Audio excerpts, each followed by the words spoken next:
అరే నేను పెట్టే వీడియోస్కి నాకు వచ్చిన సబ్స్క్రైబ్ కౌంట్కి రీచ్కి ఏమైనా సంబంధం ఉందా? ఛానల్లో చాలా వీడియోస్ ఉన్నాయి చూడండి.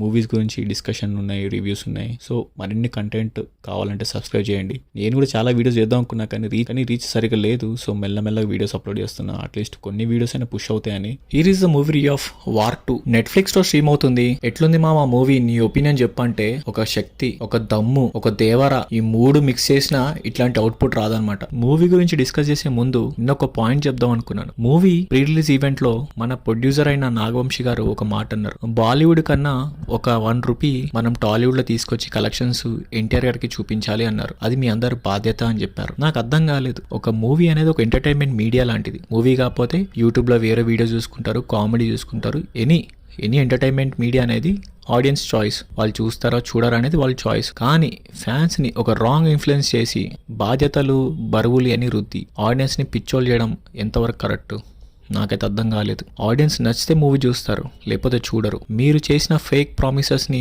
ఆడియన్స్ని ఫుల్ఫిల్ చేయాలంటే అది ఎంతవరకు కరెక్ట్? మీరు మీ హీరో దగ్గర ఇంప్రెస్ అవ్వడానికి ఆడియన్స్ పైన రుద్దడం ఎంతవరకు కరెక్ట్? ఇట్లాంటి బాధ్యతలు ఆడియన్స్ పైన పెట్టే బదులు ఒక మంచి స్టోరీ మీద కాన్సన్ట్రేషన్ పెట్టుంటే ఇంకా బాగుండేదేమనిపించింది. నా ఒపీనియన్ ఎలా అనిపించింది మీకు కమెంట్ చేసి చెప్పండి. ఇప్పుడు మన మూవీ గురించి డిస్కస్ చేద్దాం. వన్ సింగిల్ వర్డ్లో ఈ మూవీని డిస్క్రైబ్ చేయాలంటే అస్సాం. అంతా అస్సాం. ఈ మూవీ నేను చూసింది కూడా అస్సాంలోనే. ఎందుకంటే 1 వీక్ నేను మేఘాలయ ట్రిప్కి వెళ్ళాను. రిటర్న్లో వచ్చేటప్పుడు ఈ మూవీని నేను గువాహతీలో చూశానన్నమాట. ఇప్పుడే రివ్యూ ఇద్దాం అనుకున్నాను కానీ వర్క్స్ వల్ల రివ్యూ ఇవ్వలేపాను. ఇప్పుడు ఓటీటీలో వచ్చాక ఇంకోసారి మూవీ చూసి ఇప్పుడు రివ్యూ ఇస్తున్నాను. అసలు స్టోరీ లేనిది మామ అంటే ఇట్లాంటి మూవీస్కి స్టోరీ లైన్స్, స్క్రీన్ ప్లేస్ ఏమీ ఉండవు. ఎందుకంటే ఇది ఒక రాడ్ రంబోలా మూవీ అనమాట. స్పై థ్రిల్లర్ అని చెప్పేసి జనాల్ని పిచ్చోలు చేయడం ఎట్లా అనే బుక్ రాస్తే ఈ సినిమా గురించి ఫస్ట్ రాయాలి. యష్ రాజ్ ఫిల్మ్స్ స్పై థ్రిల్లర్లో ఒకే సింగిల్ టెంప్లెట్ ఉంటుంది. అది వార్ 1 కావచ్చు, వార్ 2 అవ్వచ్చు. రేపు ఫ్యూచర్లో వచ్చే ఎట్లాంటి వార్ సిరీస్ అయినా, స్పై థ్రిల్లర్స్ అయినా ఒకటే సింగిల్ టెంప్లెట్. ఏది మామ టెంప్లెట్ అంటే మూవీలో ఎంతమంది హీరోస్ ఉంటే అంతమంది రా ఏజెంట్లు ఉంటారు. కట్ చేస్తే ఇంటర్వెల్లో మనకు రివీల్ అవుతుంది ఏంటంటే హీరో తప్ప మిగతా ఎవరైతే అదర్ హీరో ఉంటారో వాళ్ళు రా ఏజెంట్ కారు, మన శత్రు దేశం కోసం పోరాడుతుంటారు అన్నమాట. ఓకే, అక్కడికి ఇంటర్వెల్ బ్లాక్. సెకండ్ హాఫ్ ఏంది మామ అంటే ఏముండదు. సెకండ్ హాఫ్ లో కూడా వాడు రా ఏజెంట్ అయ్యి ఉండి పక్క దేశానికి ఎందుకు సపోర్ట్ చేస్తున్నా అనేది సెకండ్ హాఫ్ లో ఫ్లాష్ బ్యాక్ ఉంటుంది. ఆ ఫ్లాష్ బ్యాక్ ఏమై ఉంటుంది?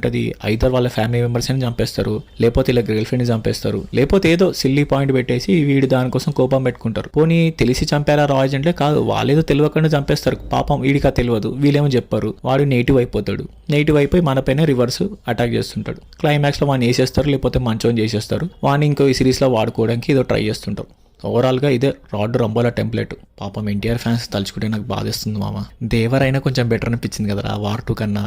RRR తర్వాత వచ్చిన మూవీ దేవర కూడా అలాగే ఉంది, వార్ 2 కూడా అలాగే ఉంది. నాకెందుకో ఎన్టీఆర్ తన చుట్టుపక్కల ఉన్న టీంని మార్చుకుంటే బెటర్ అనిపిస్తుంది. బాలీవుడ్లో ఇంట్రడక్షన్ ఇవ్వాలి, లేకపోతే బాలీవుడ్లో మనం కూడా సినిమాలు తీయాలని చెప్పేసి పనికిరాని స్టోరీలు సినిమాలు తీసుకొచ్చి చేయడం ఎంతవరకు కరెక్టో నాకు అర్థం కావట్లేదు. ఎన్టీఆర్ కన్నా తోపుతురుం యాక్టర్ ఉన్నాడా టాలీవుడ్లో అంటే అది డౌటే. పర్ఫార్మెన్స్ వైజ్గా ఎన్టీఆర్ని ఎవరు కమెంట్ చేయట్లేదు. కానీ మనం తీసుకున్న సబ్జెక్టులు, స్టోరీలు లేకుండా ఆడియన్స్ పైన రుద్దుదాం సినిమాలు అంటే అది నడవదు కదా. నాకు తెలుసు ఇది కమర్షియల్ టెంప్లెట్ మూవీ అని, కానీ దీంట్లో కొంచెమైనా స్టోరీ ఉండాలి కదరా.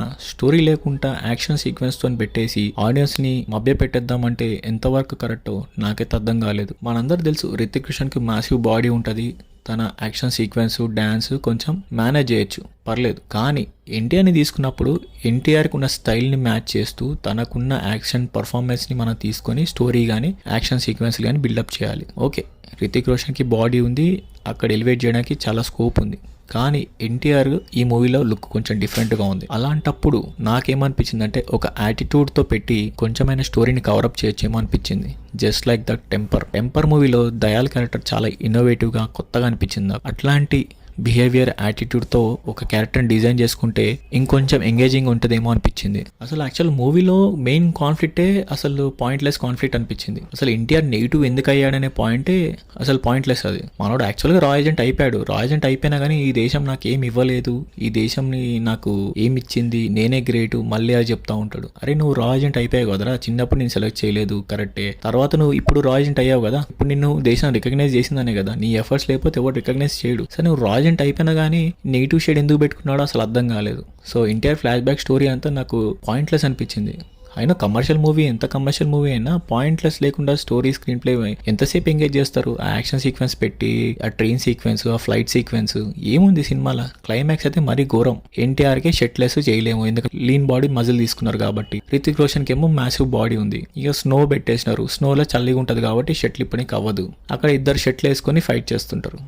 తెలిసిపోతుంది సినిమాలో ఎన్ని మిస్టేక్స్ ఉన్నాయి. ఫోర్స్గా తీసుకొచ్చి ఎన్టీఆర్ని చేపించి అంత ప్రాపర్గా లేదనిపించింది నాకు. ప్రతి సీన్లో ప్రతి ఫ్రేమ్లో ఒక ఆర్టిఫిషియల్ యాక్టింగ్, ఆ గ్రీన్ స్క్రీన్స్ కొన్ని చోట్ల అయితే మరీ ఘోరంగా ఉన్నాయి. ఇంకొక పాయింట్ ఏంటంటే డ్యాన్స్. సరే ఉన్న హీరోలో స్కోప్ కొంచెమే ఉంది కాబట్టి ఒక సాంగ్లో డ్యాన్స్ కంపోజ్ చేశారు. మనకు తెలుసు ఎన్టీఆర్ స్టైల్ ఏంది, రితిక్ రోషన్ స్టైల్ ఏందని. మీరు చూస్తే సాంగ్ ఇంకోసారి రీవిజిట్ చేయండి. ఆ లెగ్ మూమెంట్ స్టెప్ అంతా రితిక్ రోషన్ స్టైల్, అది ఎన్టీఆర్ స్టైల్ కాదు. కానప్పుడు కూడా మనం కాంప్రమైజ్ అయ్యి మనం చేయాల్సిన అవసరం ఏముందో నాకు అర్థం కాలేదు. ఎందుకో బాలీవుడ్లో మనం పోవాలి లేకపోతే కనిపించాలనే పాయింట్ కాకుండా ఒక కాన్సెప్ట్ స్టోరీ తీసుకొని మనకంటూ ఒక మార్కెట్ బిల్డ్ చేసుకోవడంలో తప్పలేదు. ఎన్టీఆర్ పక్కన ఉన్న మేనేజింగ్ టీం కానీ ఎవరైతే ఉన్నారో పిఆర్ టీము, వాళ్ళని చేంజ్ చేసుకుంటే బెటర్ ఏమో అనిపించింది నాకు. మనమే ఫోర్స్ఫుల్గా పోయి రుద్దుతున్నామేమో అనే ఫీలింగ్ వచ్చింది నాకు మూవీ అంతా చూసినప్పుడల్లా. ఆ ఫ్లైట్ సీక్వెన్స్ అయితే నాకు ఏదో క్రిస్టఫర్ నోలన్ గుర్తొచ్చాడు రా బాబు.